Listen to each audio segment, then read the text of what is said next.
So hello and welcome. In this tutorial I will show you how to create QR code in Python.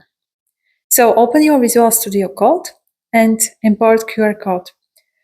After QR code, make, and you will put your address which you want to use. After you will save this QR code as PNG.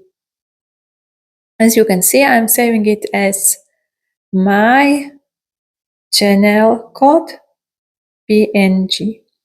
You will run this code and you can see exactly, you can open it and QR code is in your computer. So now you can scan this code or make simply a photo with your smartphone, or you can print it in your place where you want to have it. And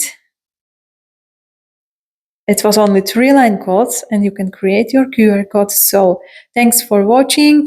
Please subscribe my channel and we will see us later. Bye.